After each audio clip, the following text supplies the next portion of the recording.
Good morning, everybody. Welcome back to another episode of the Hockey Talk with TG podcast. I'm Ty Glenn. Hopefully, you guys are having a great Friday. Got lots of NHL news to cover, so make sure that you stay tuned in to this episode until the end. As always, if you are watching on YouTube, don't forget to hit that like and subscribe button. And if you're listening on audio platform, Spotify, Apple Podcasts, iHeartRadio, make sure to follow the Hockey Talk with TG podcast on there as well. We are with you every Monday, Wednesday, and Friday from 11:30 a.m. to noon Central Time, 12:30 p.m. to 1 p.m. Eastern Time. So make sure to get the podcast to follow so you can stay up to date on the latest episodes of the Hockey Talk with TG podcast and the latest hockey news that comes out. But without further ado, we are going to get started. So we're going to recap Game 1 of the Stanley Cup Final from Wednesday between the Florida Panthers and Edmonton Oilers. Keep in mind, I did make a playlist on YouTube of all my episodes of the Hockey Talk TG podcast. I talked about doing the Stanley Cup Final. I will drop that link in the description. It will also be on your screen at the end of this episode if you are watching on YouTube. So make sure to go check out that playlist. But anyway, Game 1. It was a good one.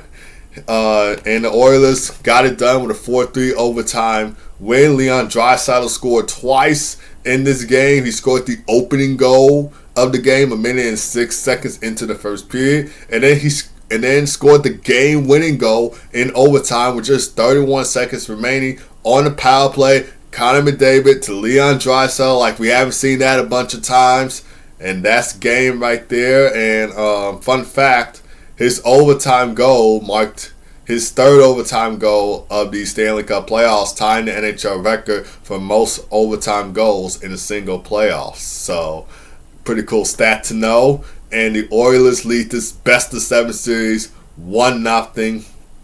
Another fun fact, this is the 21st time Game 1 of the Stanley Cup Final went into overtime and the 10th multi-goal comeback win in Game 1 of the Stanley Cup Final, and the first since 2019 when the Bruins defeated the Blues 4-2. And also the Oilers led the NHL with 7 comeback wins this postseason and are tied with the Dallas Stars, who of course they eliminated in the conference finals for the second straight year. They're tied with the Dallas Stars for the most third period comeback wins with 4. But this was a come from behind victory for the Edmonton Oilers. They were down 3-1 were they heading to the third period? I don't think they were. But the point is, they were down 3-1 in this game to the Florida Panthers. And, of course, they got goals from Victor Arvidsson, made it 3-2. And then the game-tying goal from Matthias Ekholm in the third period as well. And Connor McDavid had 2 assists in the game, setting up both the game-tying goal and the game-winning goal. So he really played a factor in this game. And fun fact, the Oilers tied their franchise record with its third multi-goal comeback win of the playoffs. They also had 3 in 1988 and 1990. And another fun fact about this was also the 41st multi-goal comeback win in Stanley Cup Final history. And Stuart Skinner, he was terrific in this game, made 29 saves in the win, 24 in a row after the Sam Bennett goal that made it 3-1. And the Oilers actually outshot the Panthers 46-32 in this game, 14-2 in the third period, and 10-6 in overtime. So the Panthers, they got off to an aggressive start early, but the Oilers got it done in the end. But speaking of the Florida Panthers, Sam Bennett scored twice in them, of course. Scored the game-tying goal in the first period, and that was right. And the Oilers eventually challenged the goal for goaltending interference, but because of Brett Kulak or Jake Wallman, whoever it was, pushed Sam Bennett into Stuart Skinner, and turned out it was a good goal, and the Oilers got a delayed game penalty out of that. But fun fact about Sam Bennett, with his 2 goals in this game, he set a franchise playoff record with 12 goals this postseason. So, another fun stat to know. Brad Marchand, the Rat, also scored for Florida, and Sergei Bobrovsky made 42 saves in this game. But fun fact for the Florida Panthers, going into this game, Florida was 31-0 when holding a lead at the end of the first or second period in the Stanley Cup playoffs under head coach Paul Maurice. This counts all the way back to when Paul Maurice was first hired, which I believe was obviously in 2023 because they went to the Cup Final that year. So this dates all the way back to 2023 when this happened. So I didn't even know this stat until they talked about it on NHL Network and until I saw it on Twitter and all the other social media apps. So I didn't even notice till they mentioned it. So I thought it was a pretty cool stat to talk about in the Hockey Talk with TG podcast. But Game 2 will be in Edmonton Friday today at 7 o'clock p.m. Central Time. Game will air on TNT, True TV, and HBO Max for you guys to watch. But now we're going to get into some key takeaways from Gary Bettman's press conference. So I'll just recap a few things that he said in the press conference, things that were mentioned, things that you guys should know. So one thing that, this is obviously the big thing, because I seen it pop up on a bunch of articles on Google Chrome, and that is the collective bargaining agreement negotiations, or CBA for short. And Gary Bettman, he expressed confidence in the ongoing collective bargaining agreement CBA discussions with the NHL's player associations, describing them as a quote-unquote constructive and positive process. And he hopes and he anticipates reaching a new agreement well before the current CBA expires in September 2026. Another thing that was mentioned is, and one thing that you guys should already know, is the salary cap increase. So obviously, before this was even talked about, we already knew the salary cap was going to go up for the past 3 seasons. It's going to go up this season. I should say next 3 seasons, excuse me. Salary cap is going to go up for the next 3 seasons. So starting next year, the salary cap will increase, and the league has agreed on that. Another thing that was mentioned, no All-Star game in 2026. So obviously, we got the Olympics going on in 2026. But before this announcement was made, they also planned to have an All-Star game, which I didn't see how that would work out since you got the Olympics going on. So no All-Star game will be happening in 2026. And Gary Bettman announced that the New York Islanders will still host the All-Star game, but it will be in obviously 2027. So the plan was to have the Olympics, which of course is still happening, and then the Islanders, before the Olympics was announced for 2026, they were supposed to have an All-Star game in 2026 before they announced the Olympics, but now that's being changed to 2027. The Olympics is still happening though, and the Islanders will host the All-Star game in 2027. Which leads me to my next part that was mentioned in the press conference.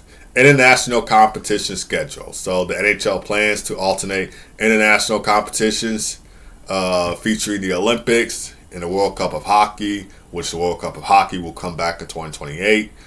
So they will have an Olympics in 2026, and then World Cup of Hockey in 2028, and then they'll probably go back to Olympics in 2030. So it's going to be happening every 2 years, international play every 2 years, which I think will be exciting to see. And speaking for all hockey fans, this is way better than the All-Star game. For me personally, I really don't care if they have an All-Star game or international play. I'm cool with both. But I know the majority of hockey fans do not want to see an All-Star game. They think the All-Star game sucks. It's not as good as the Four Nations, which I really agree, because the Four Nations really was a big push for hockey, or a big impact, I would say, in 2025. You even had non-hockey fans tuning into it, people who normally don't watch hockey or don't like hockey at all. You even had them tuning into it. You even had ESPN on First Take mentioning it. I know Stephen A. Smith and Molly and I think the other guy that beats on First Take, they don't normally talk about hockey on First Take, but they did talk about the Four Nations. They had PK Subban on the show talking about it, so that really was a big sports event for 2025, and it certainly gained a lot of viewers, including people who normally don't watch or like hockey. So I really think that is an absolute W right there. So it's good that the NHL is resuming this every 2 years. The Olympics, I think these next few years, hockey is going to take over, and I hope it does take over. Have more people be interested in the game. But I think hockey is going to take over with the Olympics, World Cup of Hockey, all of the stuff like that. It's going to be way more popular now than it already is with the help of the Four Nations. So at least that's what I'm hoping for, because it's always good to have more and more people be interested in hockey and not, interested in sports like basketball, football, baseball, all this sort of stuff. And then another thing that was mentioned: no immediate plans for expanding NHL teams. And I kind of agree with this. 32 NHL teams is enough. We don't need another NHL team. I know cities like Atlanta and Houston have shown interest in acquiring NHL franchises. Here's the thing about Atlanta, though: the ATL. There has been an NHL team in Atlanta twice already. 2 times that an NHL team has been in Atlanta. Of course, the Atlanta Flames, before they became the Calgary Flames, they were in Atlanta. And then the Atlanta Thrashers, before they moved back up to Winnipeg. Of course, the original Winnipeg Jets moved to Arizona, came the Coyotes before they became the Utah Mammoth. And then you had the Atlanta Thrashers going back up to Winnipeg. And becoming the Winnipeg Jets. So there has already been an NHL team in Atlanta twice, in the Atlanta Flames and Atlanta Thrashers. I don't think we could see a third NHL team in Atlanta. As for Houston, I don't know how I feel about an NHL team being in Houston. If you ask me where I think a new NHL team should be, but again, I really don't see the point of putting a new NHL team somewhere, because I think 32 teams is enough. I think the NBA has 30 teams, NHL has 32 teams, so I think that's enough. But if you ask me where I think a new NHL team should go, I think it should go in Milwaukee. Obviously, I think they really do love their hockey down in Milwaukee, plus it's up north, and I have went to Milwaukee before, and it's a really good city, and I really think an NHL team will do well in the city. Of course, you already got the Milwaukee Bucks in the NBA. You got the Milwaukee Brewers in the MLB. And then that's basically it. But if you try to name all Wisconsin sports teams, obviously throwing the Green Bay Packers in the NFL. But, but if you're just talking about Milwaukee, you can obviously add in a NHL team in Milwaukee. Now, I really think that will do well. Like I said, I've been to Milwaukee before. It's a great city. Love Milwaukee. Went to the Bucks Stadium at one point during my visit to Milwaukee. It was a really great atmosphere in downtown Milwaukee. I really think an NHL team deserves to be in Milwaukee, but we'll just have to see how that will go, how everything goes with the expansion stuff. And another thing that was mentioned: no plans to extend overtimes. I know some hockey fans would love to see an extended overtime, just like we have in the Stanley Cup playoffs. No shootouts in the Stanley Cup playoffs. It's obviously another overtime after another overtime, overtime. Like, no shootouts in the Stanley Cup playoffs. Hockey fans want to see that in the regular season as well. I heard one person saying that the NHL shootout is garbage. It doesn't even need to be there. But I really love the shootout. I think it's pretty cool, going one-on-one with the goalie and stuff. So I'm a fan of the shootout. And plus, you get to do whole kinds of moves, just like you see in the breakaway challenge in the All-Star game. So I really don't care about it.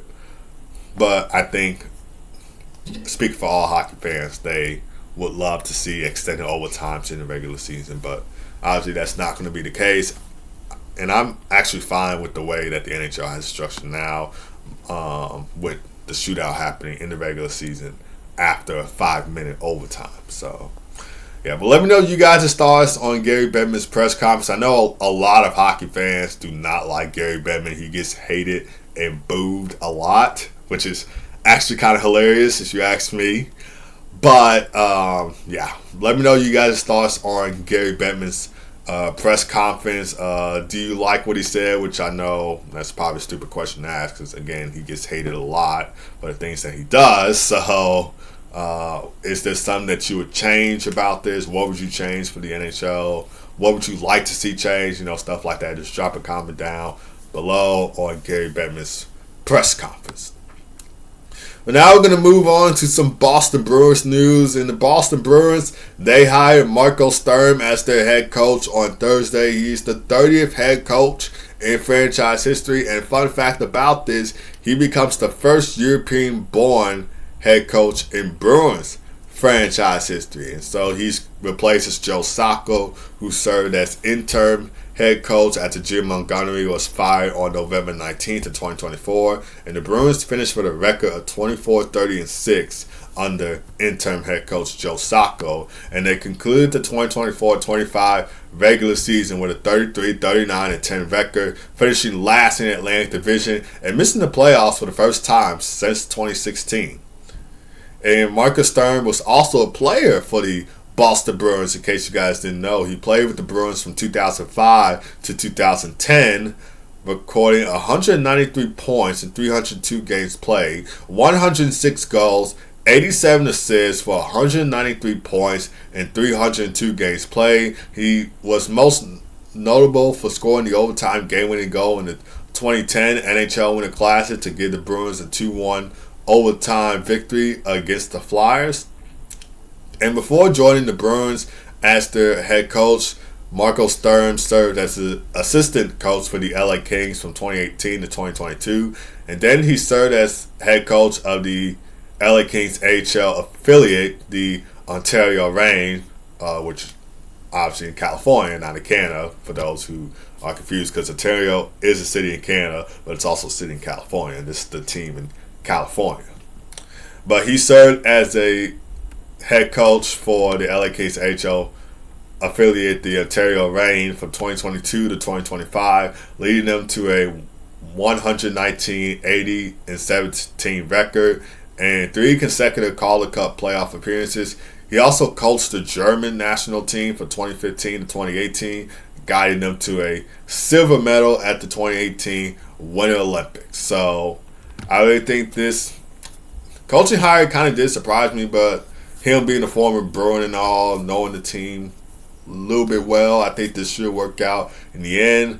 And of course, the Penguins hired a new head coach too in Dan Muse on Tuesday, I think. So again, Jay Woodcroft somehow still being out of the picture, not having a head coach job. I thought he was going to be a head coach in the NHL again, but obviously these teams decided to go with new people that we didn't think were going to get hired. But for the Bruins case, I think this should work out in the end. I think this coaching hire could be a W. We'll just have to see how everything will go. But now we're going to talk about what went wrong for Florida in Game 1 and how they can fix it in Game 2, which I'll get into that part in a second. But we're going to talk about right now what went wrong for Florida in Game 1.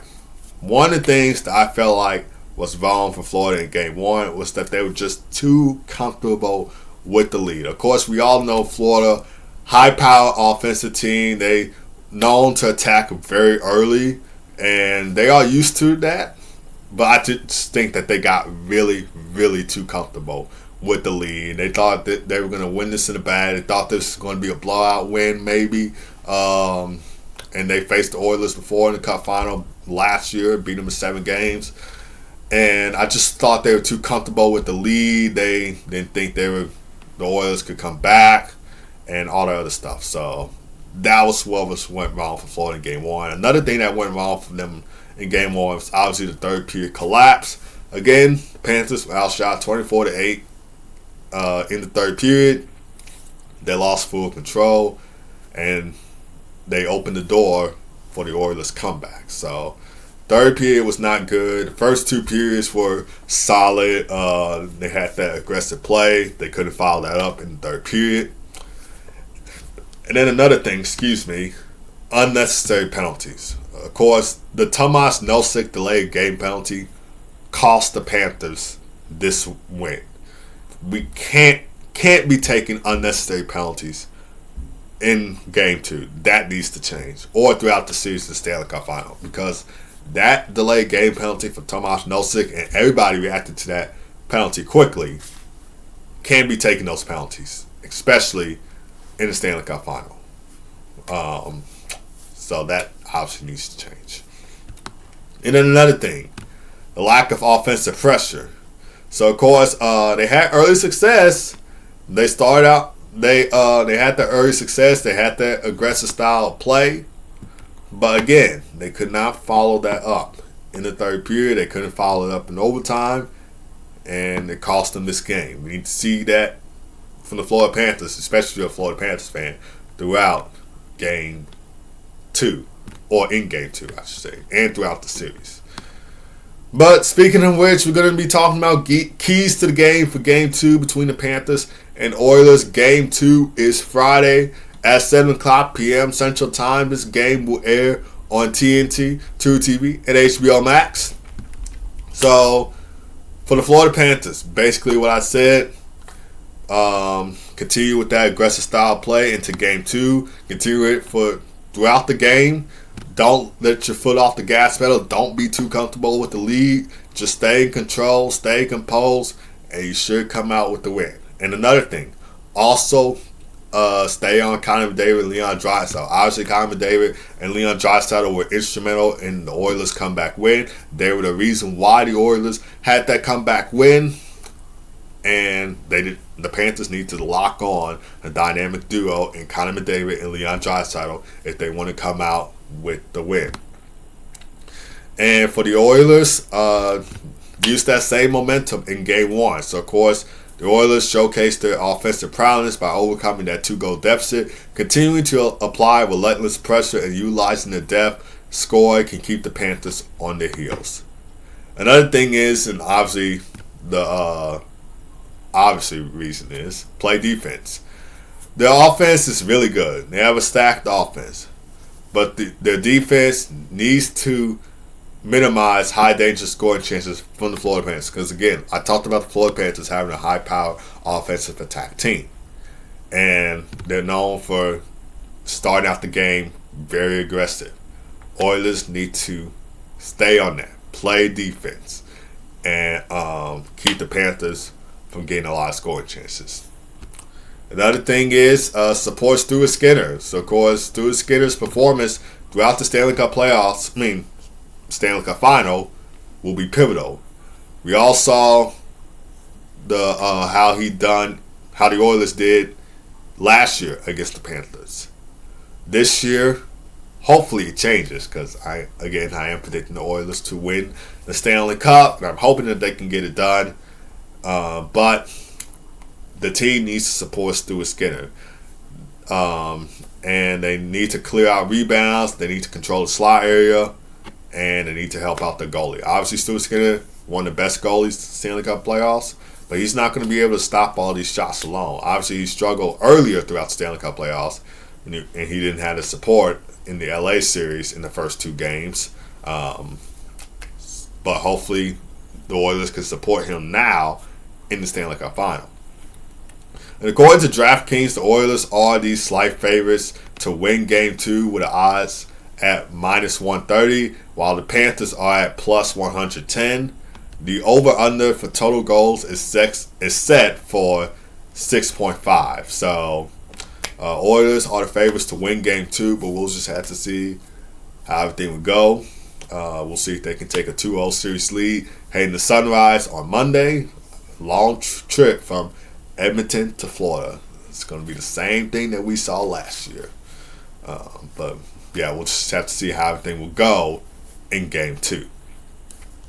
But that's going to do it for this episode of the Hockey Talk with TG podcast. Thank you guys for tuning in as always. Really do appreciate it. Don't forget to hit like and subscribe if you're watching the podcast on YouTube, and make sure to follow the Hockey Talk TG podcast on Spotify, Apple Podcasts, and iHeartRadio. Both of you guys have a great rest of your day. Hopefully you have a great weekend. God first as always. Be blessed. I'll see you guys Monday for another episode of the Hockey Talk with TG podcast. Take care.